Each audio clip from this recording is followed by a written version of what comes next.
from words of healing, we go now to words of learning. And it is my pleasure to invite our guest this evening. Rabbi Peter S. Berg holds the Lynn and Howard Halpern Senior Rabbinic Chair of the Temple in Atlanta, Georgia. An advocate for social change, Rabbi Berg has led initiatives to combat poverty and homelessness, human trafficking of minors, mass incarceration, hate crimes, and anti-Semitism. He has devoted himself to the criminal justice reform movement, civil rights, religious freedom, gun safety, and strengthening the U.S.-Israel relationship. Rabbi Berg is the immediate past president of the Atlanta Rabbinical Association, serves as a chaplain for the Georgia State Patrol. In 2013, Rabbi Berg was named by Newsweek and the Daily Beast as one of the top 50 most influential rabbis in the United States of America. In 2016, he was named by Georgia Trend as one of the 100 most influential Georgians, and in 2019 and 2020 as one of Atlanta's most powerful leaders. And since he is too humble to include this in his bio, I will share that very recently he was invited by the Vice President and Second Gentleman of the United States of America to place the mezuzah which once hung on the doors of our temple at their official residence. It is the first such honor granted to a rabbi in the history of the USA. Rabbi Berg is a mensch, a gentleman, a great rabbi, and a good friend. A great rabbi and a good friend.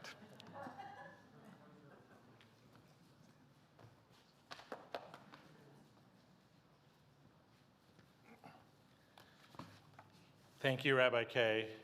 It is great to be here tonight. Cantor, I'm going to use your stender here. It is great to be here tonight. I also love hearing that introduction because when I got off the plane, my whole family called me to tell me that I left my laundry in the washing machine, and I like to hear the other side of the story as well. To Rabbi McCarroll and Cantor Rivers and Cantor Rosen, who I had the honor of getting to know in New Jersey, you don't need me to tell you that he is one of the greatest cantors on this continent. To my friend Rabbi Spolansky, who is also my classmate at Hebrew Union College, Jewish Institute of Religion, who I knew when we were first-year students together, and I can say that I knew all the way back then that she would stand out in our entire class and continue to this day to be the rabbi for our entire class. She is extraordinary and a dear friend and inspires me every single day, and I'm honored to be here tonight. And of course, to our honoree, to my friend, your new rabbi and mine, Rabbi Sam Kay. I revere Rabbi Kay and Taylor and Sela so very much. Sela was born in the midst of us all being stuck in our own homes. So just watching her run around the shul freely is the greatest gift. It was worth it. I can go back home now. And I can't wait to talk about you, Rabbi Kay, tomorrow morning, and I hope you all come back and listen. So a very important college freshman attending a recent football game took it upon himself to explain to a senior citizen who was sitting next to him why it was impossible for the older generation to understand his generation.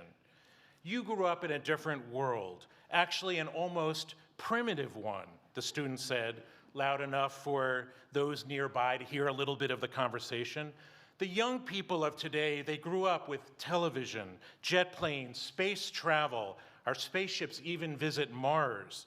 We have nuclear energy, electric and hydrogen cars, computers with Wi-Fi, light speed processing, and of course, pausing to take another drink of beer, the senior decided to take advantage of the break in the student's litany, and he said, "You're right, son. We didn't have those things when we were very young, and so we invented them. So now, tell me, what are you doing for the next generation?" And every generation since the dawn of time has struggled with its own version of this generation gap, the wide division between the young and the old.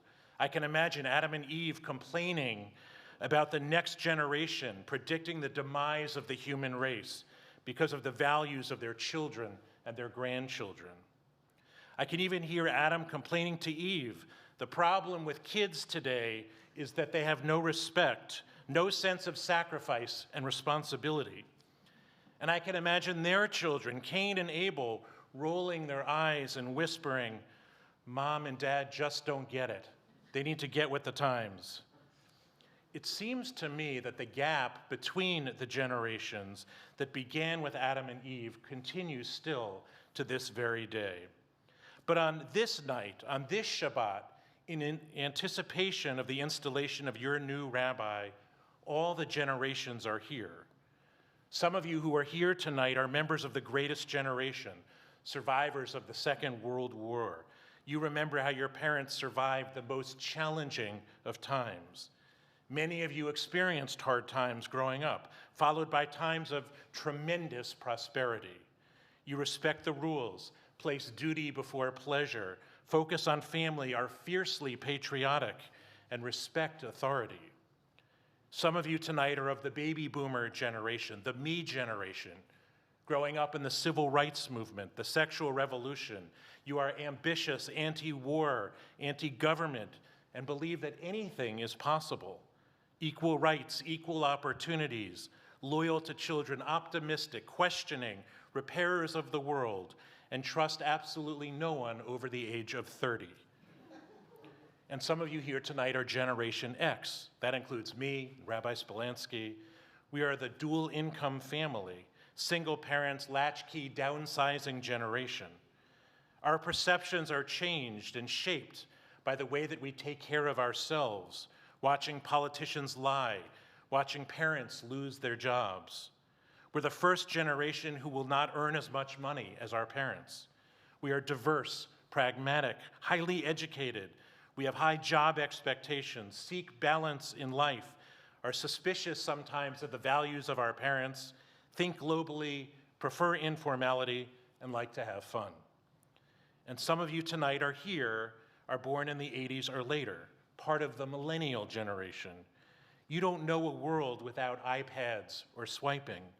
You grew up in the digital era, a child-focused world, a time of terrorism, the most sheltered generation in the history of the world, as your parents strive to protect you from all the evils abound. You've already made a pledge to turn around the wrongs that you see in the world today. The first generation of children to have your very own schedules and trophies in your room from finishing in the 11th place.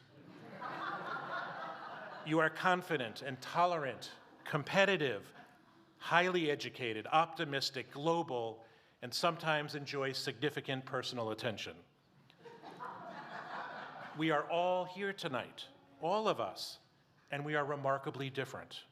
The gap between the generations sometimes seems to us to be massive. Sociologists would say that there's a strong alienation between these generations, that we have nothing to say to each other and nothing to learn from each other. And yet here we all are tonight, together, celebrating this Shabbos, a new rabbi. Tonight I want to lift up one of the great dreams of our Jewish tradition. We dream that this gathering of all the generations represents true unity. Jews know that there are profound differences between the generations, but Jews have dreams that despite these differences, somehow there really is no gap at all. We Jews share a history, we share a tradition, a faith that enables us to hold on to these values, to see life and the world in the same way. But if we're honest tonight, we have to admit also that this is more of a dream than it is a reality. There is a generation gap, and younger Jews don't see life in the same way as older Jews. What happened to that relationship between the generations? Why has the influence of the senior generation worn so thin? Why have younger generations turned away from the values of their parents and of their grandparents? What happened to the spirit of continuity and rootedness that once seemed to mark our lives? These are real questions that each of us must face. And there's no better night than the Shabbos we celebrate Rabbi K to ask these questions. But I don't want to mince words because I think the stakes are high. The stakes are high for Judaism. Our tradition depends on Jewish life and faith being passed l'dor vador from one generation to the next. The psalmist even says, God, you have been our dwelling place in all the generations. Take the recent survey that indicated more than 90% of parents would like to have more family conversation at the dinner table, but that in almost half of those families, some members of the family bring their cell phones or their iPads, and it keeps them occupied during the entire meal. The stakes are high for the younger generation, too. Their elders have much experience and wisdom to share, but it can be lost if younger Jews turn their backs on those who are older. As one 17-year-old who found herself in trouble said recently, "If I just would have listened a little bit more when they told me, make sure that you study. He's no good for you. You better save some money. You really should think about getting a job." And the list goes on and on.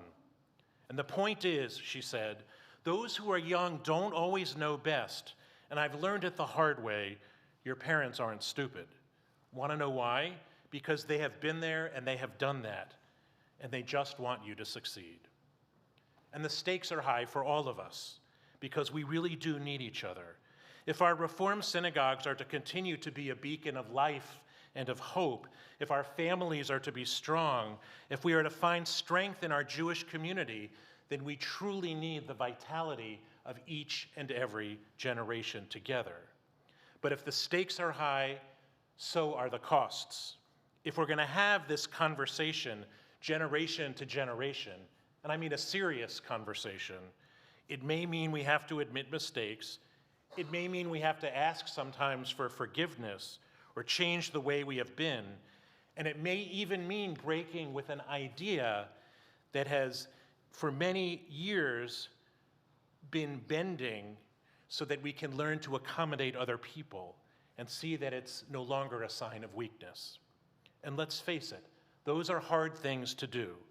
From my vantage point, I know that deep down, parents desperately want to understand their kids, and kids want to know how their parents and grandparents see the world around them.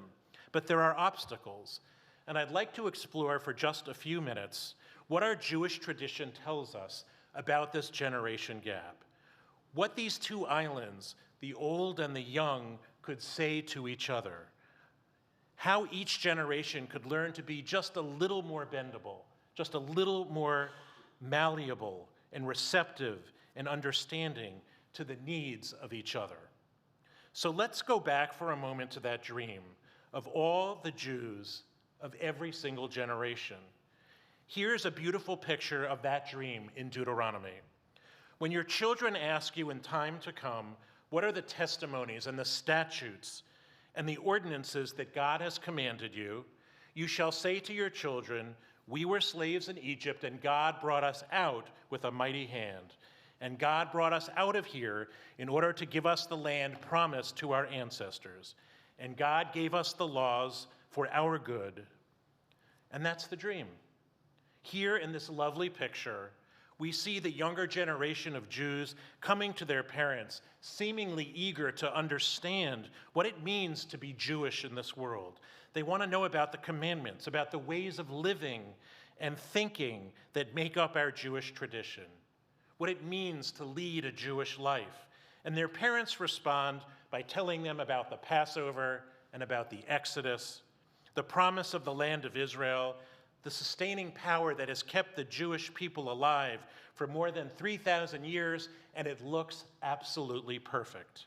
But the problem with this is, frankly, it's hard to imagine this scene in real life.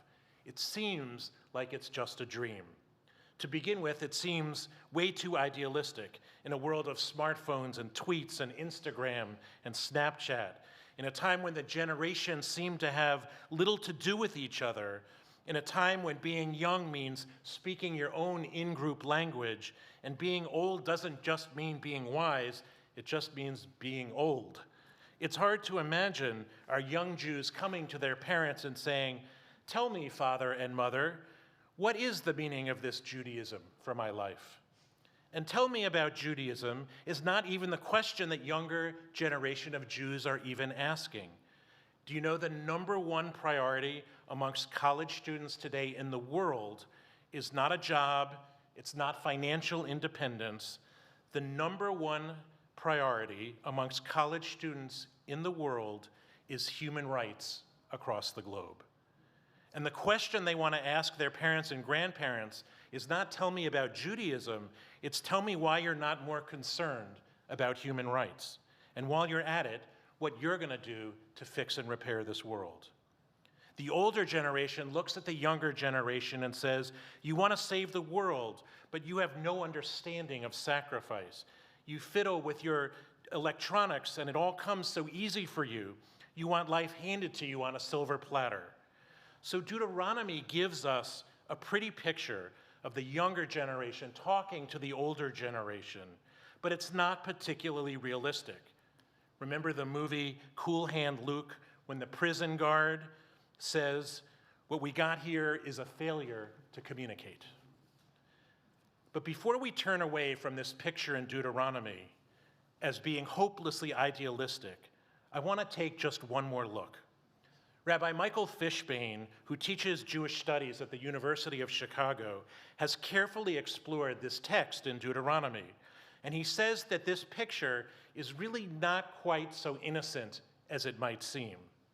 He doesn't see it as naive, overly romantic between the younger and the older, but rather to the contrary, he sees this text as full of tension between the young and the old, an expression of the on-the-ground, realistic, rough and tumble relationship that has always existed between the generations. Notice what the younger Jews say. What are the testimonies and statutes that God commanded you? Not us, not me, but you. What the younger Jews are saying to their parents is not, please teach me about Judaism, but something a little more like, what is all this Jewish stuff that you do? Because I don't fully understand it. In other words, this is not an open and innocent question, it's a challenge to their parents. Why does all this stuff even matter? And the older Jews in this passage don't respond as if they're rabbis trying to explain the finer points of the commandments. They respond like loving parents, by reaching out and embracing their children, by trying to share their experience. We were slaves in Egypt. The language is we. The parents respond not by trying to pull rank, not by saying, we are your parents and we know what's good for you, but instead by telling the story of Judaism. We were slaves in Egypt. In other words, what we have depicted in Deuteronomy is not a stained glass picture of Jewish history, but a picture of the honest and candid, sometimes with sharp edges, dialogue between the younger and older Jews on the topic of what does all this Jewish stuff even mean. We see this play out in other places in the Bible as well. You know, we have both Proverbs and we have Ecclesiastes, and I think we need them both in the Bible for a very important reason. Both, of course, encapsulate the wisdom of Solomon, but they have such a different slant on life. Proverbs is the voice of the older generation, full of advice for living successfully. My child, says Proverbs, be attentive to my wisdom, incline your ear to my understanding. Proverbs says, live morally and lovingly and generously, and you will be inscribed. Say you're sorry and watch your relationships grow stronger. Proverbs says to us, invest in the future, make sacrifices, do the right thing. And then comes Ecclesiastes, not so far from Proverbs in the Bible, in the voice of the younger generation. It's skeptical, and it's a challenging voice. It says, you speak Proverbs, but I say all is vanity. You say the world is full of wisdom, but I see oppression everywhere. You give me Proverbs, but they don't always work. So Proverbs shares wisdom and insight, and Ecclesiastes pushes back, and it challenges, and it doubts. And in short, the Bible is an honest conversation between the generations. Honest about the jagged edges, honest about what each generation has to teach to the other, and honest about what each generation lacks. And if we're going to have a conversation about the generations, then we need to start the dialogue, I think, with that kind of honesty. I share this tonight with you in part because your new rabbi, Rabbi Sam Kay, understands this dynamic between the generations better than any rabbi I have ever known. He has helped me to grow as a rabbi who understands how to bridge the generations. And I know that he will be that kind of rabbi for you, who brings that dialogue that is so essential for the survival of the Jewish people front and center. And so I conclude with this message for you, Holy Blossom Temple, as you welcome your new rabbi. For those of you who are young, don't hide your questions and your challenges, because it's your job to ask the hard questions. And you can definitely ask it to him, because he'll know the answer.